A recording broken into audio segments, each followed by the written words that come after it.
బలహీనతల యందు సంతోషించుటకు కేవలం మీ కృపనే మాకు ప్రభా. ఆ కృప కలిగిన మహాఘనుడవు మాతో మాట్లాడమని యేసునామమున ప్రార్థిస్తున్నాము తండ్రి, ఆమేన్.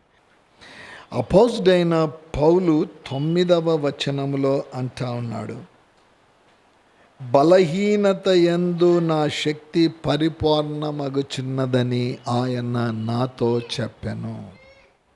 బలహీనతల యందు శరీర బలహీనత కావచ్చు, లేదా ఆర్థిక సమస్య అనే బలహీనత కావచ్చు, ఇంకో బలహీనత, ఇవన్నీ శరీర సంబంధమైన బలహీనతలు. అపోస్తలుడైన పౌలుకు కూడా శరీర సంబంధమైన బలహీనత కలిగింది. కొన్నిసార్లు శరీర బలహీనత వెంట ఈ శరీర బలహీనత అనేది ఏం చేస్తుందంటే నన్ను ఆత్మీయ బలహీనతలోనికి, జాగ్రత్తగా, శరీర బలహీనత కలిగినప్పుడు నిరుత్సాహం కలుగుతుంది. ఏంటి అందరు బాగానే ఉన్నారు, ఎందుకు నాకే ఈ పరిస్థితి? దాదాపు 5 మాసాలు అయిపోయింది. మా బ్రదర్ అయిన సిరిల్కి గొప్ప మంచి సేవ, ఉద్యోగం రాజీనామా చేసి అంత చేసి జాబ్ వదిలేసి సేవ చేస్తూ ఉన్నాడు. దాదాపు ఒక 700-800 మంది సంఘ సభ్యులు సేవ చేయడానికి వెళ్ళాడు. దాని నుంచి అక్కడ ఎవరికో ఉండింది ఈ కోవిడ్, ఆయనకు సోకడం, త్వరగా బయటకు వచ్చేస్తాం అనుకున్నారు. ఎందుకో ఆ బలహీనతలోంచి బయటికి రాలేకపోయారు. కుటుంబం అతలాకుతం అయిపోయింది. ఆయన ఈ లోకంలో శ్వాస వదలకముందే ఆయన స్పష్టంగా ఒక పేపర్లో రాసిచ్చాడట, కుమార్తె, నువ్వు అమెరికా నుంచి రావద్దు, నీ ఉద్యోగం, నీ చదువు చాలా ప్రాముఖ్యం. నేను ఒకవేళ ఈ బలహీనతలో నేను నిద్రిస్తే ఒక దినం పరలోకంలో మనం కలుసుకుంటాం. కుమారుడికి అమెరికా వెళ్ళే సీట్ వచ్చింది. ఒక ప్రక్కనేమో తండ్రి ప్రశ్నలు ఉండినాయి, కానీ ప్రశ్నలకన్నిటికీ ప్రభు జవాబు ఇవ్వడం జరిగింది. ప్రియ విశ్వాసులో, అపోస్తలుడైన పౌలు ఎంత గొప్ప సేవ చేశాడు. అదిగే కదా మనం 365 దినాలు, ఇప్పటికి దాదాపు 269 దినాలు అయిపోయింది ఆల్రెడీ. ఇంకా ఇంతకుముందేమో ఇంకా 100 days ఇంకా ఉంటుంది, అది ఇది అనుకుంటూ వచ్చేవాళ్ళ. అది కూడా దగ్గుతూ వచ్చేస్తూ ఉంది. కేవలం ఇంకొక 90 దినాలు లేదా ఒక 95 దినాలు ఉంటా ఉంది. అపోస్తలుడైన పౌలు రాసిన పత్రికల మీద ధ్యానం చాలా అనుకుంటే ఏదైనా ఎందుకు వినాలి అని అనుకుంటాం, కానీ ఎప్పుడైతే వాక్యం మీద ధ్యాస కలిగి ఉంటామో, వాక్యానికి ప్రాధాన్యత ఇస్తామో, వాక్యానికి ప్రాధాన్యత అంటే ప్రభువుకు ప్రాధాన్యత ఇస్తున్నాం, ప్రభు మాటలకు ప్రాధాన్యత ఇస్తా ఉన్నాం. సోదరుడు భరత్ గారు, ఆయన ట్యూస్డే నుంచి ఇప్పుడు ఆయన థర్స్డేకు పెట్టాం, ఎవ్రీ థర్స్డే రోమా పత్రిక మీద. ఎందుకంటే సండే ఆయన ప్రీచ్ చేసిన తర్వాత అంతే, ఆయన సోమవారం అంతా పడుకోవాల్సిందే, పడక మీద కంప్లీట్గా పడుకొని ఉండాల్సిందే, లేదంటే ఆయన కూర్చోలేడు. శరీర బలహీనత ఇప్పుడు కాదు, 10 సంవత్సరాల నుంచి వారికి ఆ బలహీనతనే. సో ఆయన మరి ట్యూస్డే వాక్యం మరి రికార్డింగ్ చేయాలంటే కష్టం. బ్రదర్ నేను బేస్తవారం చెప్పాలి, పర్వాలేదని చెప్పా. తర్వాత అనురోధ్ గారు మంగళవారం చెప్తా ఉన్నారు. ఒక శరీర బలహీనత కలిగి ఆదివారం వాక్య పరిచర్య చేసి సోమవారం లేయలేని పరిస్థితిలో పడుకొని ఉంటున్న వారు ఏం చేస్తున్నారంటే మళ్ళీ లేచి వాక్యం చెప్తా ఉన్నారు. వారి జీవితాలలో రుచి చూచినది ఏంటిది అంటే బలహీనతలలో దేవుని శక్తి పరిపూర్ణం కావడం. ప్రియ విశ్వాసులు, పరిస్థితులు కదా గడిచిన 2 సంవత్సరాల నుంచి అతలాకుతం. ఇంకో ఒక్క చూస్తే దాదాపు ఒక 2 మాసాల నుంచి బీభత్సం. మేము వచ్చాం, ఇక్కడ రికార్డింగ్ చేసాం, పిల్లల పాటలు అవన్నీ, యూత్ మీటింగ్ అయింది. ఏం వర్షం లేదు కదా అని చెప్పి నేను మా మనవరిద్దరు స్కూటర్ మీద వచ్చాం. వర్షం మొదలైపోయింది, వెహికల్ ఈడే పెట్టాము. ప్రచండ వర్షం. 20 నిమిషాలు ఇంటికి వెళ్ళాలా, దాదాపు 50 నిమిషాలు అయింది. కొన్నిసార్లు నిరుత్సాహాలు మనకి ఎదురవుతూ ఉంటాయి. ప్రశ్నలు మొదలైపోతాయి. ఈ ప్రశ్నలు మనల్ని కొన్ని అనారోగ్య పరిస్థితులే కావచ్చు, ఆర్థిక సమస్యలే కావచ్చు, మానసిక సమస్యలే కావచ్చు. ఇవి వచ్చినప్పుడు మనం ఏం చేస్తూ ఉంటామంటే ఆధ్యాత్మికముగా ఆత్మలో బలహీనపడడం సాతాను పన్నుతున్న పన్నాగాలు. వాని యొక్క క్రియలు ఆ విధంగా ఉంటాయి. ఏ విధంగానైనా ఈ శరీర బలహీనతను, లేకుంటే ఈ సమస్యను, ఇంకా లేదో ఏది తీసుకొని వచ్చేసి ఆత్మీయంగా కృంగదీస్తాం. అపోస్తుడైన పౌలు అంత గొప్ప సేవ చేస్తూ ఉంటే వాడి కృతంత్రాలలో వాడు చేసినది ఏదంటే, ఒకవేళ అపోస్తుడైన పౌలు ఎందుకు ఈ ముళ్ళు అని అడిగిన ప్రభు అంటే నా కృప చాలు. కొన్నిసార్లు ప్రభు మనల్ని పరీక్షించడానికి, ఆ విషయం కూడా చెప్తాను. కొన్నిసార్లు సాతాను తీసుకొని వస్తాడు, పన్నాగాలు మండుతాడు, ఆత్మీయ అభివృద్ధి మనలో కలగకుండా. కొన్నిసార్లు ప్రభువు మనలో అధికమైన ఆత్మీయ అభివృద్ధి కలగడానికి కొన్నిసార్లు ప్రభువు మనల్ని పరీక్షించే దేవుడిగా ఉంటా ఉన్నాడు, పరిశోధించే దేవుడిగా ఉంటా ఉన్నాడు. సామెతల గ్రంథంలో మాటలు ఉంటున్నాయి. ఆయన మనల్ని పరిశోధిస్తాడు. యోబును పరిశోధించాడు, యోబును పరీక్షించాడు, దావీదును పరీక్షించాడు, రాణైన ఎస్తేరును పరీక్షించాడు. వారు ఆ పరీక్షలలో యాక్చువల్గా చెప్పాలంటే వెళ్ళిపోవాలి అక్కడి నుంచి. కానీ వారు ఆత్మీయంగా బలంగా ఉన్నారు కాబట్టి, ఆత్మీయంగా స్థిరంగా ఉన్నారు కాబట్టే, ఆత్మ దేవునితో సన్నిహిత సంబంధం కలిగి ముందుకు వెళ్ళారు కాబట్టే ఆత్మదేవుడు వారి కార్యాలను సఫలం చేశారు. ఆత్మీయ శక్తిని ప్రభు వారికి ఇచ్చాడు. అపోజిడైన పౌలు కొరింథీ పాస్టర్ రూబేన్ గారు దాని మీద ధ్యానం ఇస్తూ ఉన్నారు. క్రీస్తు ఈ లోకాన్ని విడిచి వెళ్ళిన తర్వాత 56, 57 ప్రాంతంలో అపోజిడైన పౌలు కొరింథీ సంఘానికి ఈ పత్రిక రాశారు. కొరింథీలో ఉండే సంఘస్థులను కొంతమంది తప్పుదారి పట్టిస్తూ ఉన్నారు కదా. ఈ మధ్య చాలా అవే జరుగుతున్నాయి. తప్పుదారులు బట్టియడం, చాలా సేవకులు చాలామంది వచ్చేసారు. బైబిల్ జ్ఞానం ఎక్కువ ఉండదు, బైబిల్ని ఎక్కువ చదవరు, ఎవరో చెప్పిన మాటలను పట్టుకొని వాళ్ళు ప్రీచ్ చేయడం.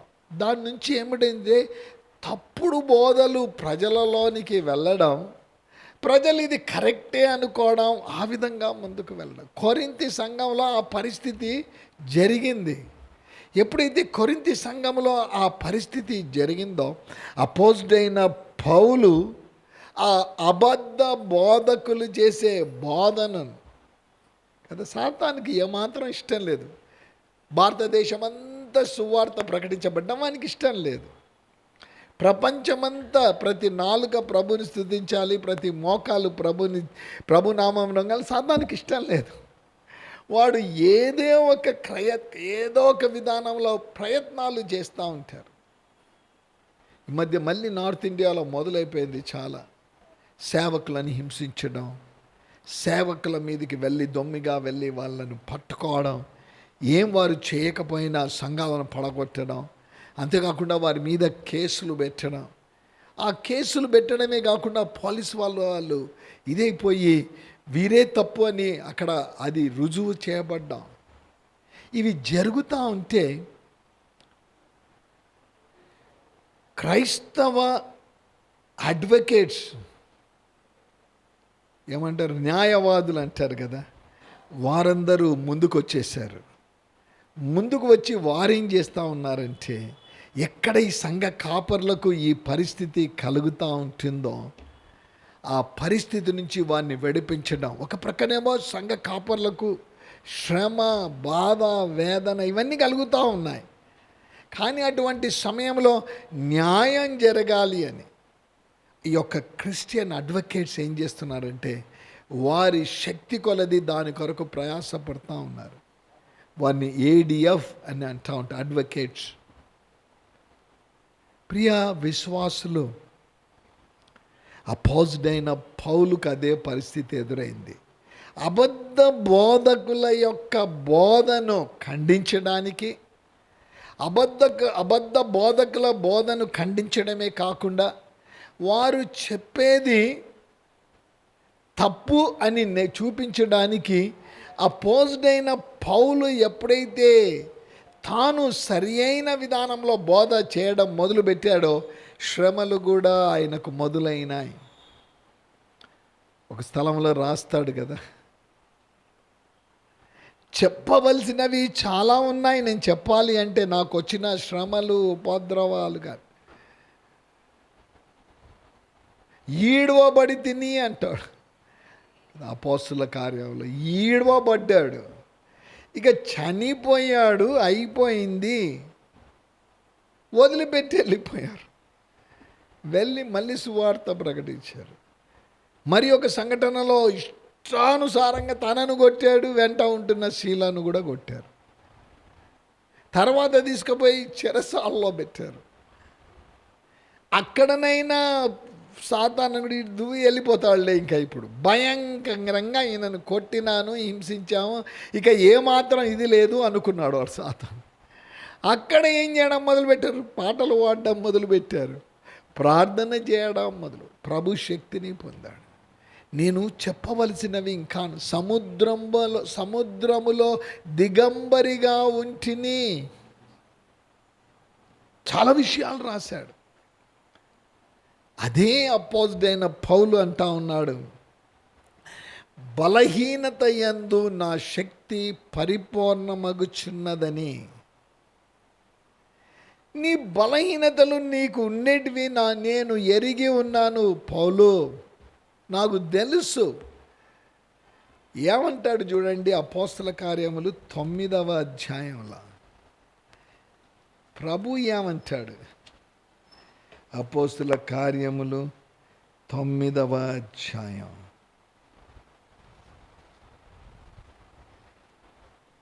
16వ వచనం నేను చెప్తాను. ఇతడు నా నామము కొరకు ఎన్ని శ్రమలను అనుభవింపవలెనో నేను ఇతనికి చూపుదునని అతనితో చెప్పాను. ఎవరితో చెప్పాడు? అననీయాతో చెప్తా ఉన్నాడు. అననీయా, ఏమో ఈయన ఇంత దుర్మార్గం దగ్గరికి వెళ్ళమంటున్నావు, అందరినీ కొడుతూ ఉన్నాడు, ఇది చేస్తూ ఉన్నాడు. అప్పుడు ప్రభువు అననీయాతో అంటాడు, ఇతడు నేను ఏర్పరచుకున్న సాధనమై ఉన్నాడు.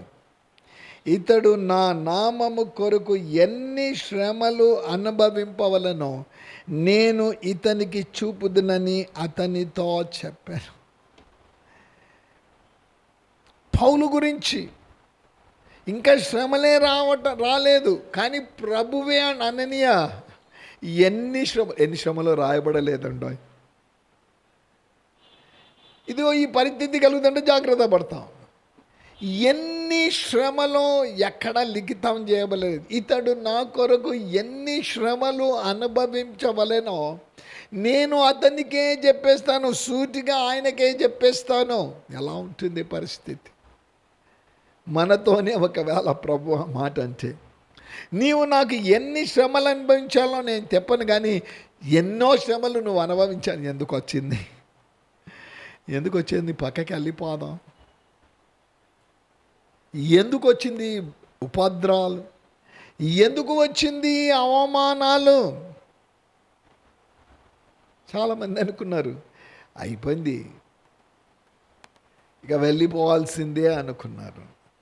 కానీ నా ప్రభు చెప్పాడు, నీ శ్రమలలో, నా బాధల్లో, ఉపద్రవాలలో నా శక్తి, అపోజిట్ అయిన పౌలుకు చెప్పిన మాట నన్ను ఎంతో ఆకట్టుకుంది. ప్రభా, నా బలహీనతలలో ఇది నువ్వు చెప్పగలుగుతావా? ఏం పరిస్థితులు నిన్ను వెంటాడుతున్నాయో నాకు తెలియదు. అనారోగ్య పరిస్థితి వెంటాడుతుందా? ఆర్థిక పరిస్థితి నిన్ను వెంటాడుతుందా? లేదా మానసిక బాధ అనేది? గడిచిన మాసం ఒక సహోదరుడు ఫోన్ చేసి, పాస్టర్ గారు ప్రైజ్ ది లార్డ్ అన్నాడు. ప్రైజ్ ది లార్డ్ మాట్లాడటం లేదు. ఏమయ్యా, ఏం సంగతి? 6 వారాలు అయిపోయింది పాస్టర్ గారు. ఒక ప్రకారేమో పని చేసుకోవాలి, ఉద్యోగం చేసుకోవాలి, ఆదివారం కూడా పని వచ్చేస్తూ ఉంది. ఆదివారం పనికి వెళ్ళకపోతే మిగతా దినాల పని కూడా నాకు ఇవ్వరు, కాబట్టి ఆదివారం కూడా నేను వెళ్ళాల్సి వస్తుంది. 6 వారాలైంది, దేవుని ఆలయానికి రాలేదు, ఏడుస్తూ ఉన్నాడు. చెప్పాను, వాక్యం అవును పాస్టర్ గారు, అక్కడ టైం దొరికినప్పుడు అంతా వింటాను.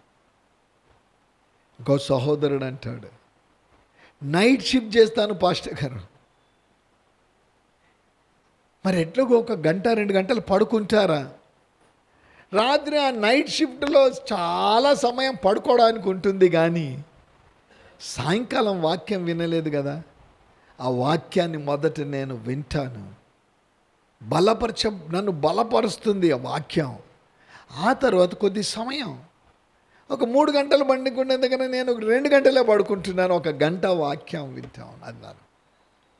ప్రియ విశ్వాసులు, అపోజిడైన పౌలు తనకు కలిగిన ఆ ముళ్ళు, నేను హెచ్చించబడకుండా నాకు శరీరములో ఒక ముళ్ళు నేను అత్యధికముగా హెచ్చిపోకుండా నిమిత్తము నన్ను నలగగొట్టుటకు సాతాను యొక్క దూతగా ఉంచబడెను. స్పష్టంగా తెలుసు అపోజిడైన పౌలుకి, ఇది సాతాను. ప్రభు నన్ను సరిచేయడం, నేను ఎల్లప్పుడూ ఆ మార్గమే, యేసునందు జీవం, యేసునందు మార్గం, యేసునందు సత్యం. ఆ మార్గంలో నేను వెళ్ళడానికి ఒక ముళ్ళు నాలో ఉంది లేదు. నేను అడిగాను ప్రభువుని. అయినా పాజిటివ్ అయిన పౌలు కొరింథీ సంఘానికి రాస్తూ ప్రాక్టికల్ లైఫ్ గురించి చెప్తా ఉన్నాడు. ప్రాక్టికల్ లైఫ్ చాలా మంచిది, తెలుసుకోవడం చాలా మంచిది. ఆయనకు వస్తే మాకెందుకు రావాలండి? అపోజిట్ అయిన పౌలు సువార్త అంతగా ప్రకటించాడు. ఎందుకు వచ్చింది ఆయనకు అంత ప్రకటించడం? ప్రభువే చెప్పాడు కదా, ఎన్నో శ్రమలు ఆయన ఎన్నో అనుభవించాలని చెప్పినాక ఎందుకు పోవాలి? ఎందుకు గలతి ప్రాంతానికి వెళ్ళాలి? ఎందుకు కొరింథీ ప్రాంతానికి వెళ్ళాలి? ఎందుకు తెస్సలోనిక ప్రాంతానికి వెళ్ళాలి? ఎందుకు ఫిలిప్పు ఎందుకు పోవాల్సి వచ్చిందండి? ఉండే దగ్గర ఏదో చేసుకుంటే. చాలామంది ఇదే ప్రశ్నలు వేస్తూ ఉంటారు, పోలీసు వాళ్ళు అంటారు, ఎందుకు పోతారు అక్కడ ఇక్కడ? కానీ ప్రభు అంటాడు, మీరు నాకు సాక్షులుగా ఉండాలి. యెరూషలేములో, యూదయలో, సమరయలో, భూదిగంతముల వరకు. సండే స్కూల్ కాంపిటీషన్స్ కదా, పేపర్ పిల్లలకి ఇచ్చాను. అక్టోబర్ మాసంలో పెట్టాలి 4-5 వారాలు. ఎందుకంటే నవంబర్లో వరల్డ్ సండే స్కూల్ డే.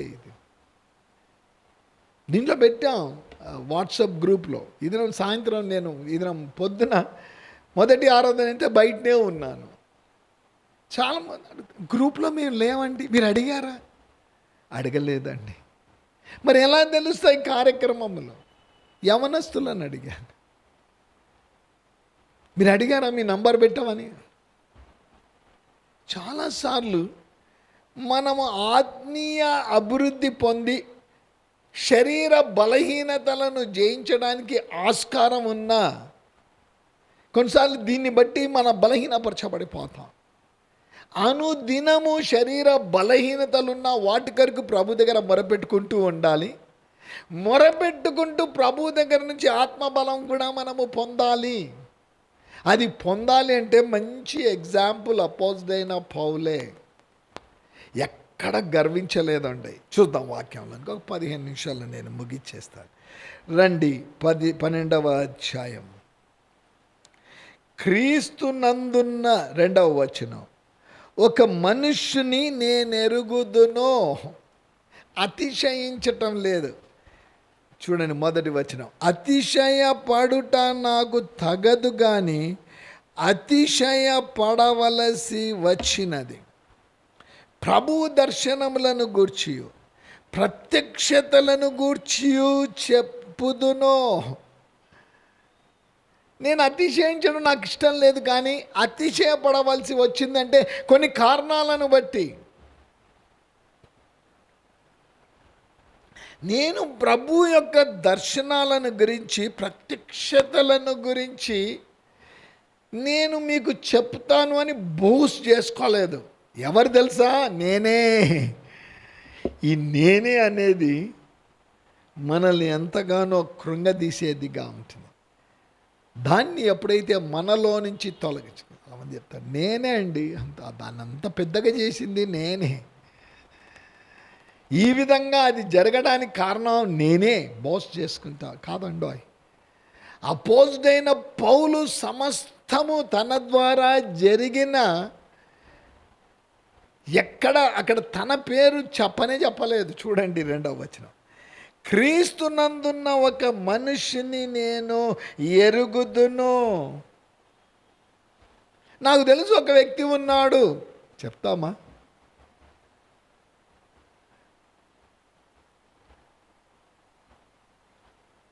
ఈ చంద్రుని మీదికి భారతదేశం వాళ్ళు కూడా ఒక ఇన్స్ట్రుమెంట్ పంపించాలని ప్రయత్నాలు చేశారు. ఇక అది దిగాలి, ఒక 20 మీటరో 30 మీటర్లు అయితే అది చంద్రుని మీద దిగుతుంది. ఎంతగా చూపించారు అంటే ఆ వ్యక్తిని, ఈయననే అంతా చేశాడు, దిగిపోతుంది. ఆఖరికి భారత ప్రధాని కూడా అంతకు చూస్తూ ఉన్నాడు. అది దాని మీద దిగలేదు కానీ పడిపోయింది. అప్పుడు దాకానేమో అంతా నేనే అన్నట్టు ఆయన కూడా చూపించుకున్నాడు. అపోజిట్ అయిన పౌలు అంటాడు, క్రీస్తు నందున్న మనుష్యుని నేను, ఇది నా ప్రశ్న, క్రీస్తు నందున్న మనిషిగా నీవు నేను ఉంటున్నామా? మర్చిపోదాం దాని సంగతి, మనకి ఏం అవన్నీ మర్చిపోదాం. క్రీస్తు నందున్న వ్యక్తిగా అనుదినము కొనసాగుతున్నామా, లేదా ఒట్టి ఆదివారమేనా? రండి వాక్యం. క్రీస్తు నందున్న ఒక మనిషిని నేను ఎరుగుదును. అతడు 14 సంవత్సరముల క్రిందట 3వ ఆకాశానికి కొనిపోబడెను. అతడు శరీరంతో కొనిపోబడెనో నేను ఎరుగను, శరీరము లేకుండా కొనిపోబడెనో నేను ఎరుగను, అది దేవునికే తెలియను. అట్టి మనుష్యుని నేను ఎరుగుదును. శరీరంతో పోయాడో నేను, లేదా ఇంకెట్ట పోయాడో నాకు తెలియదు, కానీ 3వ ఆకాశానికి ప్రభువు దగ్గరికి కొనిపోవడం నేను ఎరుగుదును. ఈ పౌలు వెళ్ళాడంటే ఎక్కడ లేదండి. నన్నే పిలిచి నన్ను తీసుకొని వెళ్ళాడు. ఎక్కడ రాసుకోలేదు. ఒక మనుష్యుని, క్రీస్తు నందున్న ఒక మనుష్యుని నేను ఎరుగుదును. శరీరం లేకున్నా శరీరంగానో కొనిపోబడ్డం మటుకు 3వ ఆకాశం ప్రభు దగ్గరికి కొనిపోవడం నాకు తెలుసు. 2వ విషయం అంటాడు, 3-4 వచనాల్లో అతడు పరదైసులోనికి కొనిపోబడి వచింప సఖ్యము కాని మాటలు వినబడెను. పరదైసుకు కొనిపోబడిన, ఎక్కడ ఆయన పేరు రాసుకోలేదండి. నీ చెప్పే విషయం ఏంటిదంటే, ఇంత గొప్పగా సేవ చేస్తున్న అపోస్తుడైన పౌలు తన్ను తాను ఎక్కడ కూడా హెచ్చించుకున్నట్లు వాక్యంలో చూడటం. ఎక్కడ చూడు తను భ్రష్టుడనైపోతాను. తర్వాత ఆ మాట చూస్తాం. ఎక్కడికి కొనిపోబడ్డాడు? పరదైస్ కదా. ఇప్పుడు చాలామంది వారి రాసిన పుస్తకాల్లో వాళ్ళ బయోగ్రఫీలో రాసుకున్నారు, నేను అక్కడికి వెళ్ళిపోయాను, అదంతా చూశాను, పేతురును కలిశాను, ఆయనను కలిశాను, మళ్ళీ నన్ను వెళ్ళగొట్టేశారు, పోండిపో అంటే మళ్ళీ ఇక్కడికి వచ్చేసాను. రాసుకుంటూ ఉంటారు. తప్పు పట్టడం లేదు.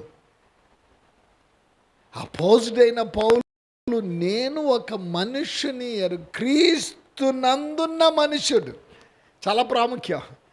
ప్రియ విశ్వాసులు, దేవుని యొక్క దర్శనములు, దేవుని యొక్క ప్రత్యక్షతలు నీకు నాకు బయలుపరచబడాలి అంటే నీవు నేను క్రీస్తునందున్న విశ్వాసిగా ఉండాలి. క్రీస్తునందున్న విశ్వాసిగా నీవు ఉంటే ప్రభు నీ జీవితంలో, నా జీవితంలో అద్భుత క్రియలు చేస్తాడు. ఇంకేం అక్కర్లేదు. డౌట్ అనుదినము నేను క్రీస్తులో ఉంటున్నానా లేదా చాలా చాలా ప్రాముఖ్యం. అసలు నా ప్రార్థన అలాగే ఉంటుంది. ప్రభా, ఈ దినమంతా నేను నిన్ను సంతోషపరిచానా? ప్రభా, ఈ దినం నిన్ను కలిగి దినమంతా నేను జీవించానా? లేదా శరీర క్రియలు ఏమైనా నాలో జరిగాయా? ప్రభువా, నన్ను క్షమించి ఏవైనా శరీర క్రియలు నాలో జరిగాయంటే నెమ్మదిగా నిద్రపోతాను. పరిస్థితులు ఏమైనా కావచ్చు. అపోజిడైన పౌలు అంటే నేను క్రీస్తులో ఉన్న ఒక మనిషిని ఎరుగుదును, అతడు పరమునకు కొనిపోబడెను, పరదైసులోనికి కొనిపోబడి వచింప సఖ్యము కాని మాటలు ఆ మనిషి విన్నాడు తానే. కానీ ఎక్కడ కూడా గర్వించటం లేదండోయ్.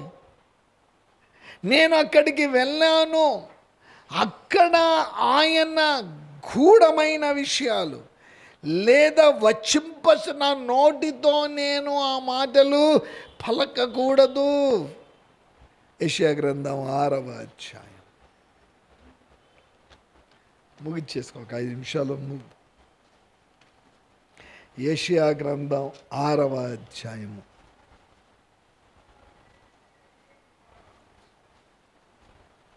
4వ వచనం. వారి కంఠస్వరము వలన గడప కమ్ముల పునాదులు కదులుచు మందిరము ధూమము చేత నింపబడగా 5 నేను అపవిత్రమైన పెదవులు కలవాడను, అపవిత్రమైన పెదవులు గల జనముల మధ్య నివసించువాడను. నేను నశించి తిని రాజును సైన్యములకు అధిపతియునగు యెహోవాను నేను కన్నులారా చూచి తిననుకొంటిని.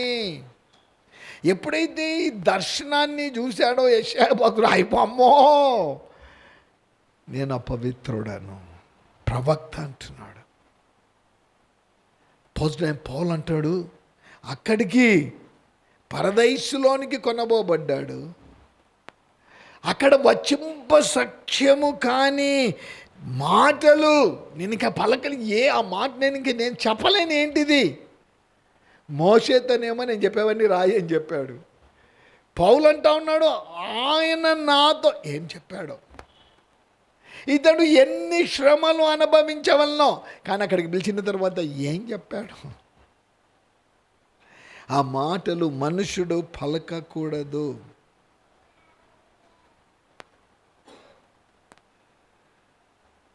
ఆ మాటలు మనుషుడు పలకకూడదు. ప్రియ దేవుని సంగమా, ఒక మహాఘనుడు, పరిశుద్ధుడు, అత్యున్నతమైన సింహాసనము మీద ఆసనుడైన దేవుని సన్నిధానములో చూచే ధన్యత ఒక మనుష్యునికి కలిగిందంటాడు, నాకు కలిగిందని. అప్పుడు అందుకే దేవుని వాక్యం ఏముందంటే, తన్ను తాను తగ్గించుకొనివాడు, తన్ను తాను హెచ్చించుకునేవాడు తగ్గింపబడతాడు. ఎప్పుడైతే తగ్గించుకుంటామో, అనవసరంగా తీసుకుపోయి జైల్లో పెట్టేశారు యోసేపును. తప్పిదానికి దూరంగా వెళ్ళిపోతే జైల్లోకి వెళ్ళిపోయాడు. మంచి వార్త, శుభవార్త, పరలోకానికి చెప్పే వార్త చెప్తేనేమో ఈయనను కూడా తీసుకుపోయి జైల్లో పడేశారు. కొన్ని కామెంటరీస్ చదివితే అపోజిట్ అయిన పౌలుకు ఎటువంటి శ్రమలు కలిగాయో, అమ్మ వద్దు, ఎందుకు వచ్చింది ఈ పరిశుద్ధత, పారిపోతారు. ఎంత భయంకరమైన పరిస్థితులు అంటే ఆయనకు. అయినా ఏమాత్రం జంకలేదు తన విశ్వాసం. క్రీస్తునందున్న మనుషుడు, మూడవ ఆకాశానికి కొనిపోబడిన మనుష్యుడు, అతిశయించుట మానుకొన్న మనుష్యుడు, తనను తాను హెచ్చించుకొనుట మానుకున్న మనుష్యుడు. అట్టి మానవునికి పరీక్షలు. క్రీస్తునందున్న మనుష్యుడు, మోడావాకాశానికి కొనిపోబడిన మనుష్యుడు, లేదా పరదైసులోనికి కొనబడిన మనుష్యుడు, అతిశయించుకొనుట మానుకొన్న మనుషునికి వచ్చిన పరీక్షలు తప్పకుండా వస్తాయి. ఆనాడు అపోజిట్ అయిన పౌలుకు వచ్చాయి, ఈనాడు నీకు నాకు కూడా అవి వస్తాయి. ఏమంటా ఉన్నాడు చూడండి, 9వ అధ్యాయం 12వ అధ్యాయం 7వ వచనం. నాకు కలిగిన ప్రత్యక్షతలు బహు విశేషముగా ఉన్నందున నేను హెచ్చించిపోకుండా నిమిత్తము నాకు శరీరములో ఒక ముళ్ళు, ఒక థాన్,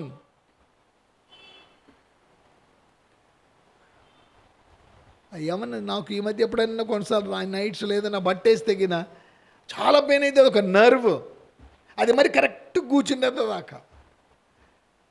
కానీ యవనసు సతీష్ను చూసినప్పుడు, పాస్టర్ మీరు నన్ను చూడాల్సిందే, మీరు ఎప్పుడు ప్రార్థన చేస్తారు కానీ నాకు ఎలా ఉన్నాయి ఆ వెరికో వెయిన్స్ నువ్వు చూడాలి పాస్టర్ గారు.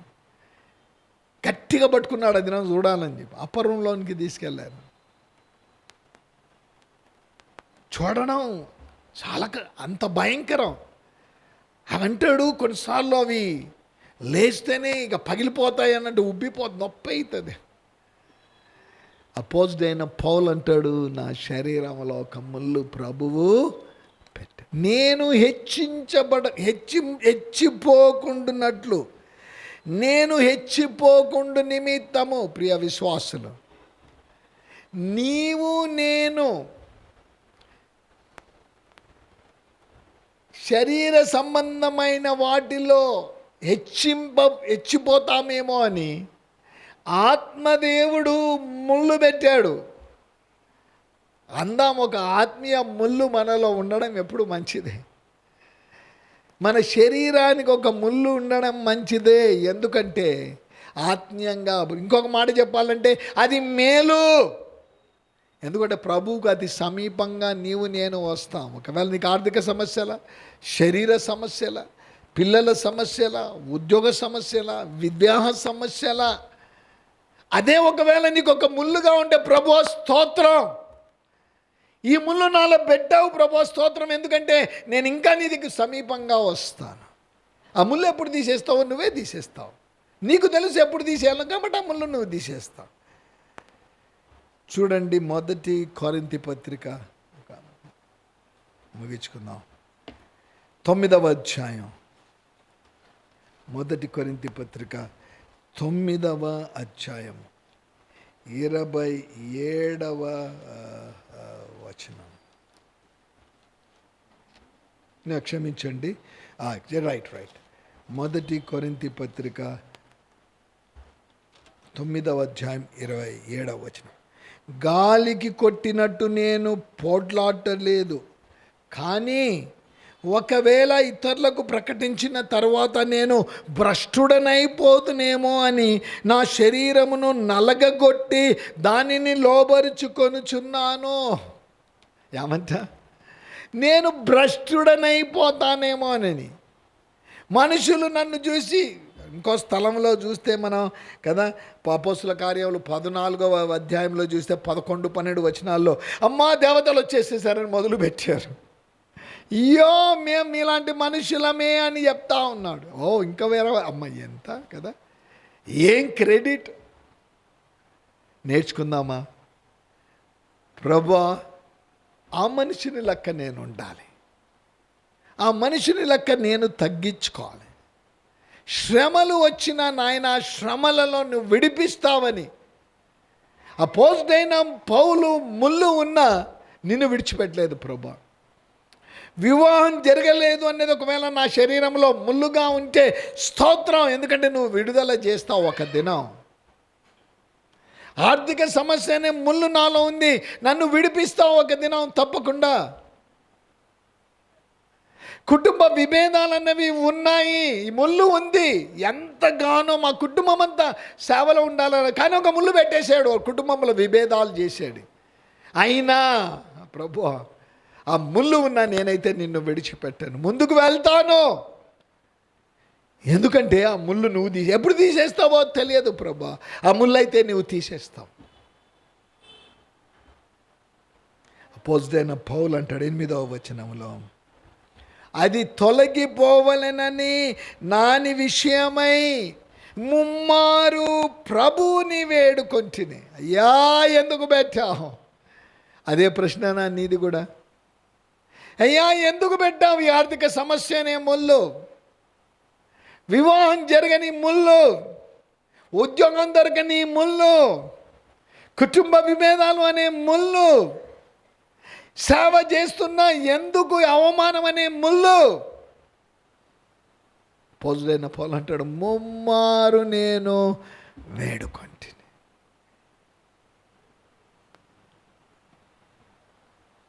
కొన్నిసార్లు ప్రార్థనకు మనకు జవాబు రాకపోవచ్చు, కానీ ప్రభు ఉద్దేశంలో ఒక శ్రేష్టమైనది మనకివ్వడానికి, ఒక గొప్ప శ్రేష్టమైనది ఇవ్వడానికి ప్రభు దాన్ని మనలో పెట్టాడేమో. అంగీకరిస్తున్నామా? ఎప్పుడైతే అపోస్తలుడైన పౌలు ఆ విధంగా అడిగాడో, ప్రభు తొలగిస్తానులే అపోస్తలుడైన పౌలు, ఏం పర్వాలేదు నీ ముళ్ళు తొలగిచ్చేస్తాను అని చెప్పింటే ఏమయ్యేదో తెలియదు. కానీ ప్రభు ఏమన్నాడు 9వ వచనంలో, నా కృప నీకు. అడిగిందేమో ముళ్ళు తొలగించమని. నువ్వు అడుగుతున్నావు ప్రభా వివాహం జరగాలి ప్రభా, నువ్వు అడుగుతా ఉన్నావు ఇవి తొలగిపోవాలి ప్రభా. ఒకవేళ ప్రభు తొలగించేస్తాను అంటే అది కోరుకుంటామా? ఇది నా మధ్యాహ్నం ప్రభా నీ కృప నాకు చాలందామా? ఒకవేళ అది తొలగిస్తే, కృప దొరకకపోతే నేర్చుకుందాం ఈ దినం పాఠం. ప్రభా జీవితంలో ఓడింపు కలిగింది, జీవితంలో అవమానం కలిగింది, ఆర్థిక సమస్య కలిగింది, కుటుంబ సమస్యలు కలిగాయి. నేను వేడుకోవడం దేనికోసం వేడుకుందాం ఇప్పుడు? ప్రభా నీ కృప చాలు నాకు అని వేడుకుందామా? ఇది తొలగించు ప్రభా అని వేడుకుందామా? ఒకవేళ ప్రభా ఈ పరిస్థితులలో నీ కృప చాలు అని నీవు నేను అడిగితే, ఆ బలహీనతలలో ఆయన సంతోషమిచ్చే దేవుడు, సమాధానం ఇచ్చే దేవుడు, తృప్తి ఇచ్చే దేవుడు. ఆ ముస్లిం ఫెలో నిన్న ఆటో వాడు ఒకడేమో 200 రూపాయలు అడిగాడు, ఇంకోడు అన్నాడు 170 రూపీస్ ఇవ్వండి సార్ అన్నాడు. పొరపాటు ఏంటంటే నా వెంట 2 సహోదరులు ఉన్నారు, నేను మా మనవరాలు ఉన్నాం అనుకుని 4 ఎక్కుతామేమో అనుకున్నాడు. చార్జ్ అనే బయట రేనా సావునన్నా లేదు, నేను 1.5 టికెట్ అని చెప్పాను. ఆయన అడగని 170 రూపీస్ అన్నాడు. కూర్చున్న తర్వాత మాటలు మాట్లాడుతూ అప్పుడు చెప్పాను, నా వాహనం ఇక్కడనే ఉంది, ఇక్కడనే విడిచిపెట్టాను. ఇంకో వాహనం ఇంటి దగ్గర ఉంది, అది అక్కడ అయిపోయింది. 2 వీలర్లో వచ్చాం, వర్షం పడుతుంది, అందుకే నీ ఆటోలో ఎక్కాం. సంభాషణ మొదలుపెట్టి ఇంటికి వెళ్ళేటప్పటికి ఆడంటాడు, ఈషా మసీ ఫిర్ ఆతే కతే నా సాబన్. ముస్లిం ఫెలో అంటాడు, యేసు ప్రభు మళ్ళీ వస్తాడంట కదా, రక్షణ సువార్త చెప్పగ. అవును, వస్తాడు. ఎవరైతే క్రీస్తు నందు ఉంటే వారిని వారి వెంట తీసుకొని వెళ్ళాలి. కాబట్టి నీవు ఆయన యందు ఉండాల్సిందే. వాడికి ఆ వార్త వాడిని హృదయంలోనికి పంపించాం. బహుత్ అచ్చే చీజా బతాయా సా. చాలా మంచి విషయాలు ప్రియ దేవుని సంగమ. వర్షం పడింది చాలా, ఎందుకు ఇంత వర్షం పడి అనవసరంగా ఖర్చులు అని ఒక ప్రశ్న నాలో ఉండొచ్చు. కానీ దేవుని ఉద్దేశంలో ఒక ముస్లిం సోదరునికి ఆయన ఎందుకు రానంటున్నాడు అన్న విషయం నీ జీవితంలో నీకు కలుగుతున్న పరిస్థితులలో, అది ఏ పరిస్థితో నాకు తెలియదు, పరిశుద్ధాత్మ దేవుడు ఎరిగి ఉంటాడు. నీ జీవితంలో ఏముంది, నా జీవితంలో ప్రభా ఈ పరిస్థితులలో నేను అది తొలగించమని నేను అడగను. ఈ దినం నుంచి నీ కృప నాకు అనుదినం ఈ ప్రభు అని నేను అడుగుతాను అని నువ్వు ప్రార్థన చేయగలిగితే ఆయన కృపలో నీకు సంతోషం, ఆయన కృపలో ఆనందం, ఆయన కృపలో తృప్తి, ఆయన యొక్క కృపలో నీవు ఏవేవి పొందాలనుకున్నావో అవన్నీ ఆయన ఇవ్వగలిగిన శక్తిమంతుడు. ప్రార్థన చేసుకుందాం. స్తోత్రం. పరిశుద్ధాత్మ దేవుడు కొన్ని సుటిగా క్రీస్తునందున్న మనుషుడు తనను గురించి ఏం చెప్పుకోవటం లేదండో, హెచ్చించుకోవటం లేదు తనను తాను.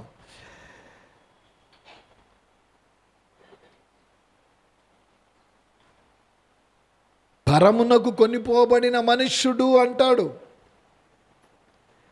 ఉచ్చరింప సఖ్యం కాని వాక్కులు విన్నాడు అంటాడు. అని తన పరిస్థితి ఏదుందో చెప్పాడు. ప్రభు ఉండి ఆ ముళ్ళు ఉండని, నా కృప నీకు చాలు అంటే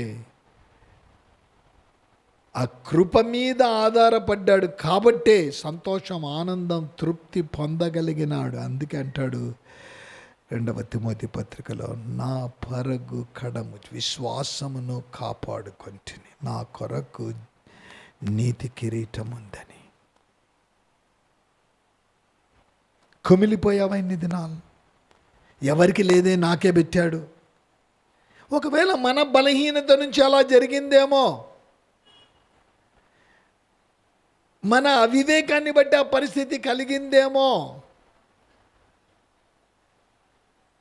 వదిలేయి. ప్రభా ఇది ఈ అప్పు తొలగిస్తే చాలు ప్రభా, ఇంకా క్షమక్కర్లేదని అడుగుతున్నావేమో, అది ఆ ప్రార్థన వదిలిపెట్టి అయ్యా నీ కృప దయచేయని అడుగు. నా వివాహ విషయంలో చాలా తల్లిదండ్రులు నిరుత్సాహపడిపోతున్నారు. ప్రభా నీవే చెయ్యవని అడగకు, ప్రభుని అడుగు. ప్రభా నీ కృప దయచేయి, పరిస్థితులు ఇవి. నేర్చుకుంటావా ఈ దినం ఆత్మీయ సత్యం? అపోజిటైన పౌలు నేర్చుకున్నాడు కాబట్టే ఆత్మవశుడై పరమునకు కొనిపోబడి అక్కడ గూఢమైన విషయాలు ప్రభు ద్వారా విన్నాడు. ధైర్యంగా చెప్పాడు, నా పరుగు కడముట్టించితిని. ఇది ఆ విశ్వాసంతో, ఆ ధైర్యంతో వెళ్ళాం. చాలా ఆయన కృప నాకుంటే. పోరాడు, ప్రభా నీ కృపయ్యి, ఇదిగో ఈ పరిస్థితి, నేను బలహీన పడిపోయాను ఆత్మీయ విషయంలో, నీ కృప దయచేయి. ఫలానా విషయంలో నువ్వు జవాబు ఇవ్వలేదని నిరుత్సాహపడిపోయాను, పర్వాలేదు, నీ కృప నాకు దయచేయి. అడుగుదామా అందరం? నువ్వు మోకాళ్ళ నుండి అడుగుతావో, నిలబడి అడుగుతావో, కూర్చొని అడుగుతావో, విశ్వాసంతో అడుగు. ఎన్నడు అనే విధానంలో ఇదిన ప్రభా నీ కృప కొరకు నేను అడుగుతున్నాను. అందుకే కీర్తన రచయిత అంటాడు, నా కృప చాలును అనిన కృపామయుడా అంటున్నాడు.